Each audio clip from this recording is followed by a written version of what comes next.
This is the third annual Christmas gift buying guide for the homeschooling family. The topic of the video is pretty self-explanatory, so let's get right into it. The gifts this year are in no particular order, and number one is the Toyama Lego Cup. I call it a cup, of course, because it's not a mug. And I probably shouldn't call it a Lego cup because it's not made by Lego, but the pieces fit. If your house is anything like ours, then you have a ton of Legos already sitting around your house. We have Legos here, here, here, here, here, and even here. This is a neat purchase because it gives your kids an opportunity to play with Legos in a different way without having to go buy more Legos. Yeah, you have to buy the cup, but it's a gift, and at $12.99, it's much cheaper than your average Lego set. The Toyama mug says you can bring along a handful of your favorite building blocks and tinker with the creation. You can personalize your mug with most major brick sets, and of course that includes Legos.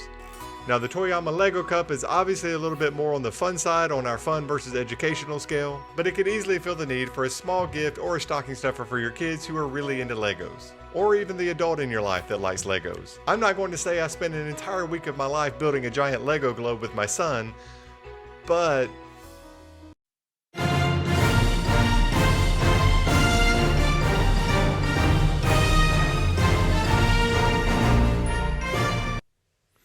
it was worth it. It's almost like they knew it was going to be a great gift when they made it, and that's why when they packaged it, they went ahead and printed a bow on it.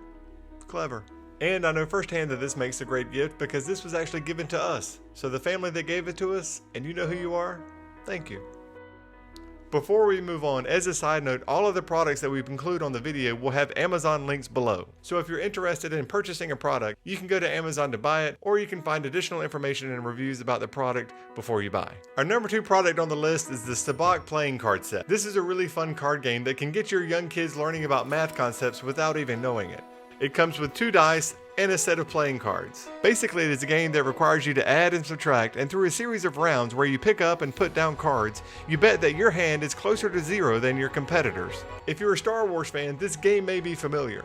My family and I picked up this game on our last trip to Star Wars when we went to Galaxy's Edge. This is the game that Han Solo and Lando Calrissian were playing. Han Solo ultimately won, and therefore he gained control of the Millennium Falcon. If you've got fans of Star Wars in your house, or kids who just want a very interesting and fun way to learn the early concepts of math like addition and subtraction, I highly recommend Sabac. Obviously, if you find yourself in Disney World, you can pick you up a pack. You can also find these on Amazon, although the quantity and availability tends to ebb and flow, so check back periodically if you can't find any. The number 3 recommendation on this year's list is a couple of books. I had a few books recommended on our first annual video. In hindsight, those books were a little more focused on education than fun, so giving them as a Christmas gift might have been a little bit boring. These books, on the other hand, are perfect. Easy to tie in education, and they're definitely fun. The first book I want to recommend is the 365 Things to Make and Do Right Now. This is a pretty standard arts and crafts book, and those are definitely topics in early education, so you can give your kids these books, send them along to create a task, they will have a lot of fun, and you can also log it on for your educational hours. You can tell my kids have used the mess out of it as the cover is currently being peeled away from the spine. It is a well thought out book with different themed chapters such as party pieces, take it outside, things that they can personally make to give as a gift for a friend, or my personal favorite, the trash to treasure chapter, which allows your kids to make art and crafts out of just junk that's lying around the house. For example, bottle top bugs, old boxes you can decorate to turn into piggy banks, or old apparel items like gloves that they can use to create stuffed animals like these bunnies. If you've got a child that loves arts and crafts, this is definitely an easy recommend.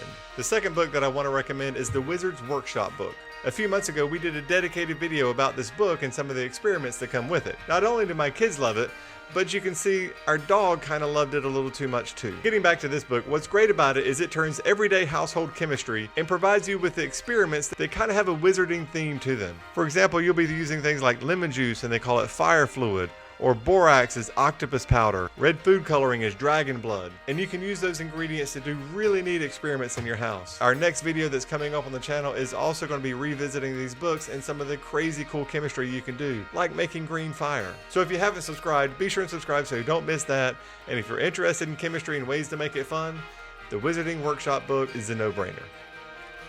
The next recommendation I have, model rockets. One of the very first videos we did on this channel dealt all about model rockets and explaining Newton's third law of motion.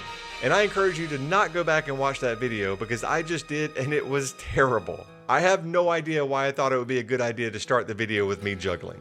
That being said, some of the great things about model rocket kits are not only are they super fun to watch your creation shoot up into the sky, is the kit is pretty durable and has a great shelf life in your home. I was pretty surprised when my younger son told me he had no memory of us doing model rockets as a kid. So I was able to go to the shelf, I found old engines that I don't have to buy now, we have our launch pad, we have our main igniter. I haven't touched this thing in a couple of years, and it still works.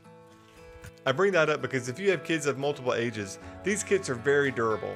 All you have to do is buy it once and it'll last for a long time.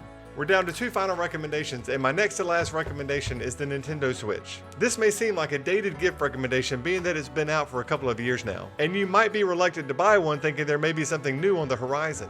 Now, I don't keep up with Nintendo that much, but because of my kids, I do know that banger games like Metroid and a new Legend of Zelda are coming out next year, which means this thing has several more years of popularity. And from an educational standpoint, the Nintendo Switch can most definitely help you homeschool.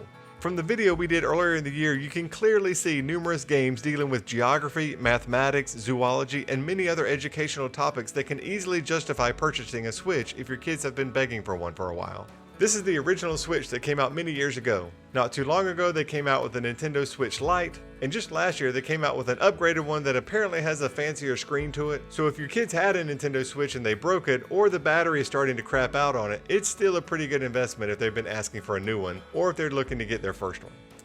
The last product I'm going to recommend in this year's buying guide has been in the video the entire time, and it's this thing right here.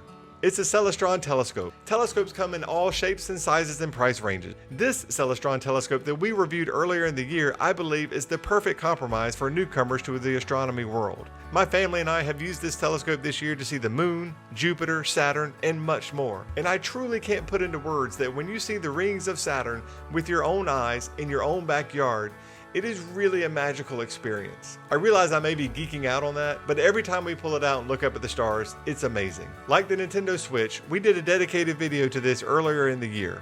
And also in the descriptions of that video, I listed other telescopes with similar capabilities with different price ranges in the description, if it's something that you're interested in reviewing further. A telescope certainly isn't going to be the cheapest gift under the Christmas tree, but I feel confident in saying if your kids have expressed any interest in astronomy whatsoever, it'll be worth it. So that's it for this week's video and this year's Christmas buying guide. I hope it gave you some ideas to consider. More importantly, I hope you have an amazing upcoming few weeks as you get ready for the holidays. We'll see you next week in our video, and I hope you have a great day. I don't know why I was going to do that. There's literally nothing in the cup. Bye, everybody.